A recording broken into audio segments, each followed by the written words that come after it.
June, July অর্থাৎ June, July, August এই ৩ মাসের ৪টি বিভাগীয় শহরের প্রশাসনিক যে মেরুকরণ, রাজপথের আন্দোলন এবং সত্যিকার অর্থে কী ঘটেছে এই ব্যাপারে তাদের কোনো ন্যূনতম ধারণা আছে বলে আমার জানা নেই। কিন্তু মাঠের মধ্যে, রাজপথে প্রতিদিনই এমন কিছু ঘটনা ঘটেছে যে ঘটনার সঙ্গে আমরা সবাই তাল মেলাতে বাধ্য হয়েছি। হ্যামিলনের বাঁশিওয়ালার বাঁশির সুরে যেভাবে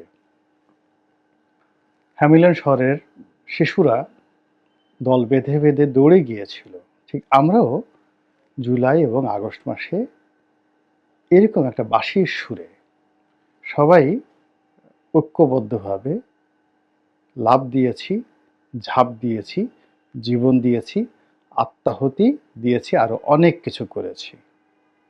আজ যদি জিজ্ঞাসা করা হয় কেন করেছেন, হয়তো অনেকেই এই কথাগুলো বলতে পারবেন না। এত বড় লম্বা যে বিবৃতি দিলাম সেটি হলো খুবই একটা ভয়াবহ কথা বলতে চাচ্ছি। সেটি হলো শেখ হাসিনাকে বাংলাদেশ থেকে পাঠিয়ে দেওয়া হয়েছে। তিনি পালিয়ে গেছেন নাকি ভারত তাকে রেস্কিউ করেছে, অর্থাৎ উদ্ধার করে এখান থেকে নিয়ে গেছে। যদি আমার আন্দাজ যে বিষয়টি আমি বলছি সে আন্দাজটা সঠিক হয়, তাহলে আমি বলবো যে শেখ হাসিনাকে মূলত তারা এখান থেকে গ্রেপ্তার করে নিয়ে গেছে, নট রেস্কিউ। গ্রেপ্তার করে নিয়ে গেছে এবং গত ১ বছর ধরে, অর্থাৎ ২০২৩ সনের বা ইভেন আরও আগের থেকে ভারত যে শেখ হাসিনাকে পছন্দ করছে না, নরেন্দ্র মোদীর সঙ্গে তার যে সম্পর্কে টানাপোড়েন চলছে এবং ভারত যে বিকল্প খুঁজছে, কিন্তু বিকল্প না পেয়ে বারবার শেখ হাসিনার সঙ্গে সম্পর্ক করছে। আবার শেখ হাসিনা ভারতকে পছন্দ করছে না এবং ভারতকে বাদ দিয়ে তিনি আমেরিকার সঙ্গে, চীনের সঙ্গে বন্ধুত্ব করার চেষ্টা করছেন, ফ্রান্সের সঙ্গে বন্ধুত্ব করার চেষ্টা করছেন, কিন্তু তিনি পেরে উঠছেন না। এই কথাগুলো আমি সেই গত ২-৩ বছর ধরে ক্রমাগত লিখেছি এবং বলেছি। এবং তারই ধারাবাহিকতায় যেটি হলো, এই যে বাংলাদেশে যে এত বড় একটা পট পরিবর্তন হলো, আমরা এখন অনেকেই ভারত বিরোধিতা করছি। কিন্তু দেখুন, ক্ষমতার যারা কেন্দ্রে বসে আছেন তারা হয়তো আপনাকে আমাকে খুশি করার জন্য মাঝে মধ্যে ভারত বিরোধিতার ভান করছেন। কিন্তু একটু খোঁজ নিয়ে দেখেন যে দিল্লির হুকুমের বাইরে, দিল্লির স্বার্থের বাইরে এখন পর্যন্ত প্রশাসন, রাষ্ট্রযন্ত্রের কোন জায়গা থেকে একটা উহ শব্দ করা হয়েছে এবং ১ ইঞ্চি এগোনো গিয়েছে? আমি তো দেখিনি। তো যেটা বলছিলাম সেটি হলো শেখ হাসিনা ভারতে আছেন এবং তাকে ভারত এখান থেকে মূলত নিয়ে গিয়েছে তাদের কবজায় নেয়ার জন্য। অনেক সময় নিজের সন্তান, তৈরি করা সন্তান ফ্রাঙ্কেনস্টাইন হয়ে যায়। নিজের সন্তানকে অনেকে মেরে ফেলে, অনেকে কারারুদ্ধ করে, অনেকে দেশান্তরী করে। তো শেখ হাসিনা ভারতেরই সৃষ্টি, কিন্তু সৃষ্টি হওয়ার পরও তিনি ভারতের অধীন থাকতে চাননি, এটা সত্য। এবং তার মধ্যে, এমনকি তার পিতার মধ্যে ভারত বিরোধিতা প্রবল ছিল। কিন্তু দুর্ভাগ্য তাদের যে সব মানুষ তাদেরকে, অর্থাৎ বঙ্গবন্ধুকে এবং শেখ হাসিনাকে ভারতের দালাল হিসেবে আখ্যায়িত করেছে। ১। ২ নম্বর হলো যে দিল্লিতে থেকে তিনি এখানে কূটনীতির শিকার হচ্ছেন, চাণক্য নীতির শিকার হচ্ছেন। দিল্লি বলছে তাকে ফেরত দেওয়া হবে না। এটা মূলত তাকে হাতে রেখে বাংলাদেশের সঙ্গে একটা বার্গেনিং করার অপচেষ্টা। ২ নম্বর হলো শেখ হাসিনাকে ওখানে রেখে মূলত ভারতের যে সেভেন সিস্টার যে রাজনীতি, সেভেন সিস্টার্সের যে রাজনীতি, সেটি দিল্লির অধীনস্থ রাখার একটা চেষ্টা।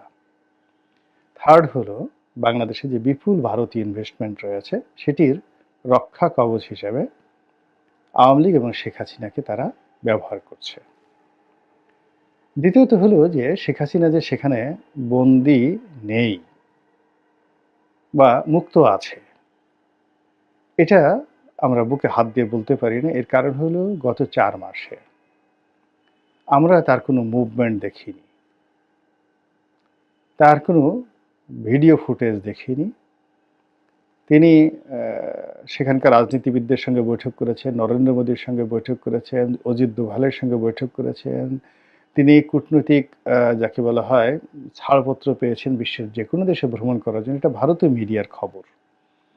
কিন্তু যদি ভারত তাকে রাজনৈতিকভাবে পুনর্বাসিত করতে চাইতেন, তিনি খুব সহজেই দুনিয়ার কোথাও যদি যেতে নাও পারতেন, সংযুক্ত আরব আমিরাতে যেতে পারতেন।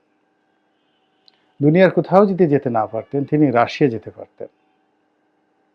কিন্তু তাকে কোথাও যেতে দেওয়া হয়নি।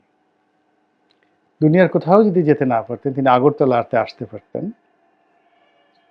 তিনি কলকাতাতে আসতে পারতেন। দিল্লিতে একটি সংবাদ সম্মেলন করতে পারতেন। এটি যারা রাজনৈতিক আশ্রয় লাভ করে, যেমন দালাই লামা আছেন, অতীতে যাদেরকে দেখেছি সবাই এই সুযোগটা পায়, কিন্তু শেখ হাসিনাকে সেই সুযোগটি দেওয়া হয়নি। বরং তাকে অনেকটা বড়শির টোপ বানিয়ে, এই আমি ঢুকে পড়ছি, এই আমি আজ আসবো, কাল আসবো, এবং অডিও রেকর্ডে তার নেতাকর্মীদের সঙ্গে বিভিন্ন কথাবার্তা বলা, এবং নিউ ইয়র্কে এবং লন্ডনে তিনি তার নেতাকর্মীদের সঙ্গে যে অডিও কথাবার্তা বলেছেন, আমি স্পষ্ট যে পেছনে ভারতীয় গোয়েন্দা সংস্থার যারা লোকজন তারা দাঁড়ানো ছিলেন, এবং তার যে বক্তব্য কথাবার্তাগুলো এগুলো এডিট করা, অর্থাৎ তিনি যেভাবে কথা বলেন সেটিকে ওরা রিরাইট করে দিয়েছে। অর্থাৎ তার সক্রিয়তা রয়েছে, তার সঙ্গে সঙ্গে বাংলাদেশকে উত্তেজিত করা, আওয়ামী লীগকে উত্তেজিত করা, এবং আওয়ামী লীগের নেতাকর্মীকে একত্র করা, এবং ইউনূস সরকারকে একটা থ্রেট দেওয়ার জন্য এই অডিও ফুটেজগুলো ভারতই ছাড়িয়ে দিয়েছে এবং ছড়িয়ে দিয়েছে।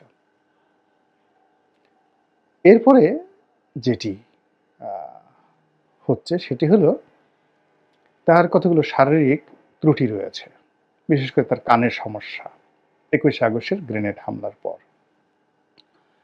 তার চোখের সমস্যা আছে, বহু পুরনো চোখের সমস্যা, ভেরি সেন্সিটিভ, এবং এই চিকিৎসাগুলো তিনি সবসময়টাতে আমেরিকাতে তিনি নিয়েছেন। এমনকি ইংল্যান্ডেও তিনি এই চিকিৎসাগুলো করেননি, সবসময় আমেরিকাতে তার এই কানের সমস্যা এবং চোখের সমস্যাগুলো। তো এখন যে পরিবেশ পরিস্থিতিতে আছে, সেই পরিবেশ পরিস্থিতিতে তার এই চিকিৎসাগুলো যদি তিনি কোনো হাসপাতালে যেতে দেওয়া হতো, কোনো ডাক্তার সেখানে বিদেশ থেকে আসতেন বা ভারতীয় কোনো ডাক্তার করতেন, এটা মিডিয়াতে চলে আসতো। কিন্তু সেই জিনিসগুলো সেখানে আসছে না। ফলে তার সমস্ত কর্মকাণ্ড খুবই গোপনীয়, খুবই সংরক্ষিত অঞ্চল থেকে নিয়ন্ত্রিত হচ্ছে, এবং ভারত সরকার যেভাবে চাচ্ছে ঠিক ওভাবে কিন্তু হচ্ছে। এখন